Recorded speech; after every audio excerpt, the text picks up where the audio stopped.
دیکھیے، پہلے تو یہ بات ہے کہ جب 48 سے اسرائیل بنا یہاں پہ تو فوراً ہی جو عرب ممالک تھے ان کے ساتھ ان کی جنگیں ہوئیں، بہت سی جنگیں ہوئیں۔ اس کے بعد انہوں نے معاہدے کر لیے، سب سے پہلے مصر نے معاہدہ کیا، اس کے بعد دوسرے ممالک نے کر لیے۔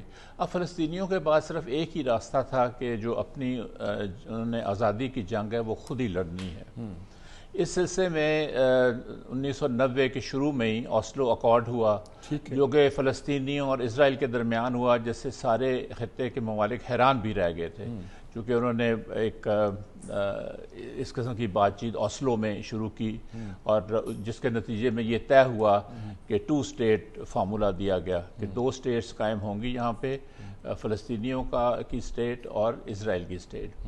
لیکن اس کے فوراً ہی بعد اسرائیل نے اس چیز کو سیبوٹاج انفیکٹ کرنا شروع کر دیا، اور وہ سیبوٹاج کے جو سلسلہ آگے جب چلا تو نتن یاہو جو کہ لکود پارٹی ہے، لکود پارٹی ایک right wing extreme Jewish party ہے، اور نتن یاہو بھی ایک ایکسٹریم نظریہ رکھتے ہیں۔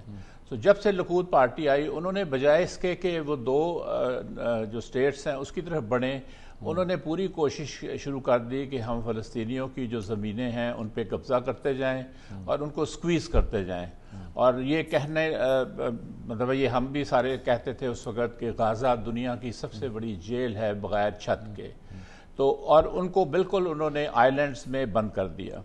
اب یہ ہو رہا تھا پچھلے کچھ سالوں میں اور مہینوں میں کچھ زیادہ۔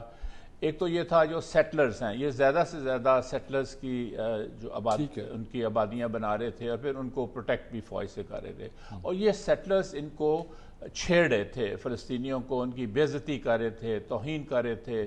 جو چیک پوسٹ تھیں بے شمار، وہاں پہ ہر روز جب فلسطینی گزرتے تھے دن میں 2 بار یا 3 بار، تو وہاں پہ ایک بہت ہی ان کے ساتھ ایسا سلوک کیا جاتا تھا جس میں بالکل وہ غلام ہیں یا کیا ہیں۔ اور یہ نظر ہمیں آ رہا تھا کہ فلسطین کا آہستہ آہستہ یہ ان کو پیچھے دھکیلتے جائیں گے اور ان کے پاس کوئی راستہ نہیں رہے گا۔ اس کے اوپر یہ ہوا کہ انہوں نے مسجد اقصیٰ میں بھی ان کو چھیڑنا شروع کیا۔ مسجد اقصیٰ میں یہ آ جاتے تھے سیٹلرز، اسرائیل کی فوج ان کے ساتھ ہوتی تھی، اور یہ آ کے توہین کرتے تھے مسجد کی بھی، اور جو نمازی ہیں ان کے ساتھ بھی یہ زیادتی کرتے تھے۔ تو یہ ایک ایسی صورتحال تھی کہ جس سے جو زیادہ بگڑی، جبکہ جو خلیجی ممالک ہیں خاص طور پہ UAE اور بحرین، انہوں نے نارملائز کیا تعلقات، اور اب یہ نظر آ رہا تھا کہ سعودی عرب بھی اسی سمت بڑھ رہا ہے۔ اگر سعودی عرب بھی اسرائیل کے ساتھ نارملائز کر دے، اور اس میں کر رہے تھے، وہ یہ نہیں کہہ رہے تھے کہ فلسطینیوں کے ساتھ آپ بہتر سلوک کریں یا 2 اسٹیٹ کی طرف جائیں تو پھر ہم آپ کے ساتھ تعلقات نارملائز کرتے ہیں، وہ ان کو اگنور کر رہے تھے۔ اب فلسطینیوں کے پاس کوئی راستہ نہیں تھا۔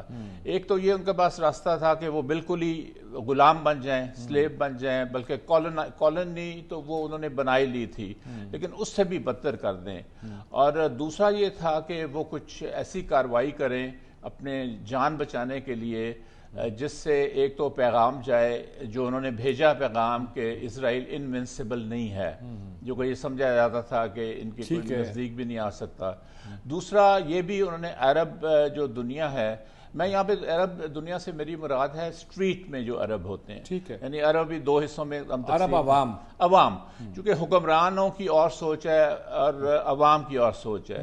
اس سے آپ نے دیکھا کہ سارے عوام جو ہیں وہ سڑکوں پہ آ گئے، صرف عرب ملکوں میں بھی نہیں، جو مسلمان ممالک میں بھی نہیں، بلکہ ویسٹ میں بھی آ گئے، بلکہ اتنا زیادہ شدید اس کا اثر ہوا کہ ہارورڈ یونیورسٹی جیسا جو وہ کلیم کرتی ہے جی آزادی رائے ہے اور ہیومن رائٹس ہے، وہاں پہ بھی ان کے پروفیسرز نے اپنے اسٹوڈنٹس کے اوپر پابندیاں لگانی شروع کی کہ آپ نے فلسطین کے حق میں نہیں بولنا۔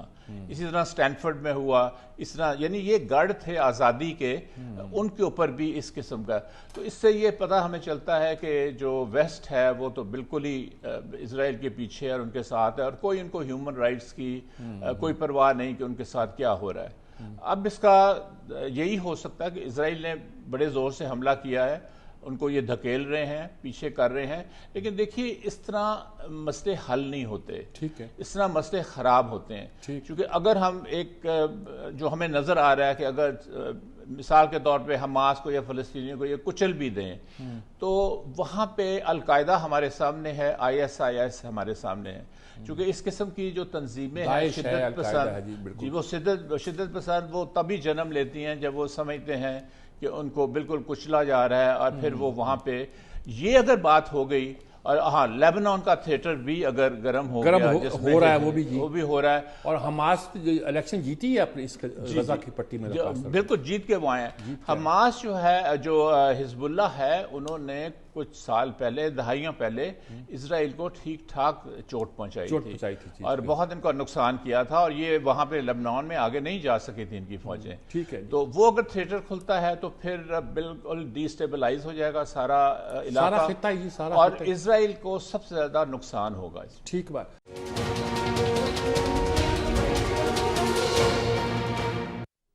جی ناظرین کرام، ہم گفتگو کر رہے ہیں حماس کے مسئلے پر، فلسطین کے مسئلے پر، اور عالم اسلام کے مسئلے پر کہ سویا ہوا ہے، کچھ کرتا نہیں، یا عالمی سطح پر کیا کیا جا سکتا ہے. حسن صاحب، عالمی سطح پر کیا کیا جا سکتا ہے اور آپ کو کیا ہوتا ہوا دکھائی دیتا ہے؟ یہ تو آسان بات ہے، کہا جائے گا وہ کچل دیں گے. کچلے اس طرح تو تحریکیں کچلی نہیں جا سکتی، آسان نہیں ہے. انہوں نے کہا تھا غزہ کا شہر یا فلاں حصہ خالی کر دو، اور ٹینک کھڑے کر دیے تھے، اور دنیا کا ریئیکشن جو آیا وہ بھی سامنے ہی ہے. ان کو شاید اپنی اس کارروائی سے رکنا پڑا. اندازہ ہو گیا کہ اس کے انجام کیا ہو سکتا ہے. آپ کو کیا نظر آتا ہے کیا ہو؟ دیکھیے، کچلنے کی جو بات ہے یہ تو ممکن نہیں ہوتی. یہاں پہ میں ایک اور بات کروں گا جو سیکرٹری صاحب نے اشارہ کیا تھا اس کی طرف کہ ایکسپینشن، ٹھیک ہے، ان کی پالیسی، وہ تو اردن کو بھی اپنا سمجھتے ہیں، وہ تو دوسرے ممالک کو بھی، شام کو بھی انہوں نے گولان ہائٹس کو قبضہ کر کے نہیں چھوڑا ہوا، حالانکہ کتنی سیکیورٹی کونسل UN کی قراردادیں ہیں. لیکن اگر آپ تاریخ دیکھیے تو اس میں یہ تو امپائر نہیں ہے، یہ تو کچھ بھی نہیں ہے بیچارے. یہ جو ہمارا مزنگ جو ہے لاہور کا، اتنی ان کی آبادی اسرائیل کی. لیکن اگر ہم امپائرس کا دیکھیں، ایکسپینشن کا، امپائرس کا جو ڈاؤن فال ہوا تھا وہ تب ہوا تھا جب انہوں نے ایکسپینڈ کرنا شروع کر دیا تھا. یعنی سٹرکچرز ان کے تھے نہیں، اور ایکسپینشن انہوں نے شروع کر دی تھی. ہلا بول کے قبضہ کرنا تو ہو سکتا ہے. امریکہ نے ہلا بولا ویتنام پہ قبضہ کر لیا، امریکہ نے ہلا بولا افغانستان پہ قبضہ کر لیا، روس نے ہلا بولا افغانستان پہ قبضہ کر لیا، اس طرح عراق پہ بھی امریکہ نے قبضہ کر لیا. لیکن اس کو مینٹین کرنا، اس کو قائم کرنا، چونکہ جب آپ آبادی کو اپنے نیچے لے آتے ہیں تو پھر اس آبادی کی جو جتنی بھی اچھائیاں یا برائیاں ہیں وہ بھی آپ کو اون کرنی پڑتی ہے. اور آپ کی اتنی کیپیسٹی نہیں ہوتی کہ آپ مینیج کر سکیں. آپ نے اپنے ملک کو بھی تو مینیج کرنا ہے، آپ نے اور بھی دنیا کو مینیج کرنا ہے. تو آپ قبضے کرتے جائیں اور ایک ایلین ہوسٹائل جو پاپولیشن ہے اس کو اپنے نیچے لا کے کالونی بنا دیں، لیکن آگے چل کے کیا آپ اس کو مینٹین کر سکیں گے یا نہیں کر سکیں گے. یہ تاریخ ہمیں کہتی ہے. 20 سال امریکہ کو لگے تھے افغانستان میں، لیکن وہ بھاگے وہاں سے بری طرح. دوسری بات میں یہ کہوں گا کہ جو آزادی کی جنگیں ہوتی ہیں یہ قومیں خود اپنی لڑتی ہیں. دوسروں کی مدد سے تھوڑی بہت مدد ہوتی رہتی ہے، لیکن یہ نہیں ہوتا کہ دوسرے آ کے ان کے بہاف پہ وہ لڑائی کریں. یہی فلسطینیوں کا ہوا جب 67 کی بہت بری طرح شکست ہوئی تھی عرب ممالک کو، اور اس کے بعد 73 میں بھی بڑا لیمیٹڈ سا صرف مصر نے سینائی کے تک وہ پہنچے تھے. تو پھر یہ ان کو پیغام مل گیا تھا فلسطینیوں کو کہ یہ عرب ممالک کچھ نہیں ہے، نہ ان کی فوجیں ہیں کچھ، یہ اگر کرنا ہے تو ہم نے خود ہی کرنا ہے. اس لیے انتفاضہ ہوا. انتفاضہ میں بچے تھے، ٹین ایجرز تھے، انہوں نے نکل کر اور اسرائیل کی فوجوں کے ٹینکوں کے اوپر پتھر پھینکے، گلیلوں کو استعمال کیا جو بڑا اس کا وہ آئیکن بھی بنا.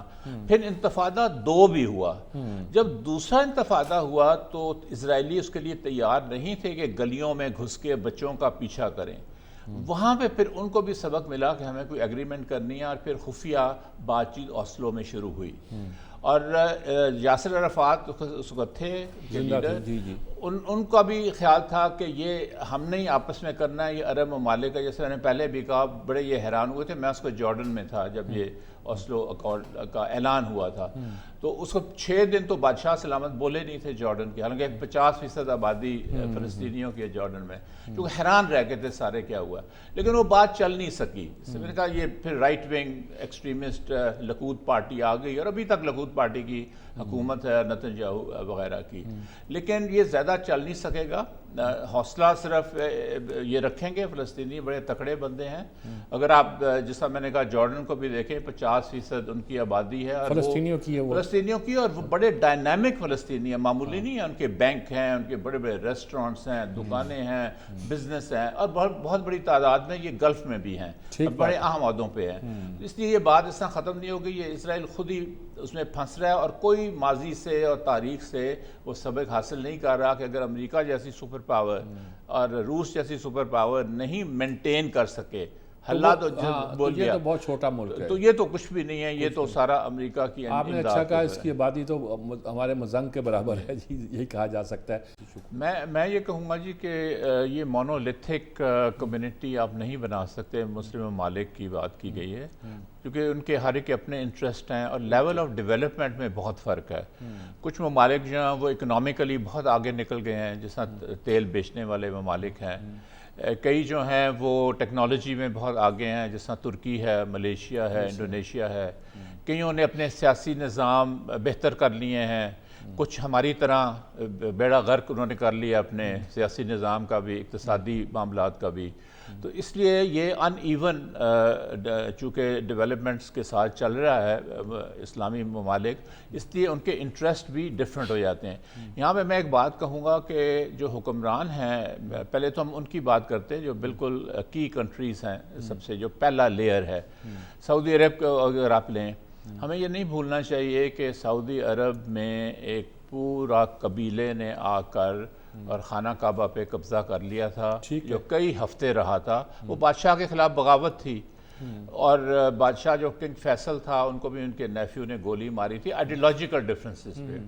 تیسرا، اسامہ بن لادن نے جب ان کو کہا، شاہی خاندان کو، کہ آپ امریکنوں کو یہاں نہ آنے دیں، کویت کا مسئلہ جب ہوا تھا، اب میں آپ کو لوگ لا کے دوں گا، انہوں نے اس کی بات نہیں مانی، اس نے جا کے القاعدہ بنا دیا۔ پھر القاعدہ نے کتنا نقصان کیا اور کتنا تھریٹ کیا۔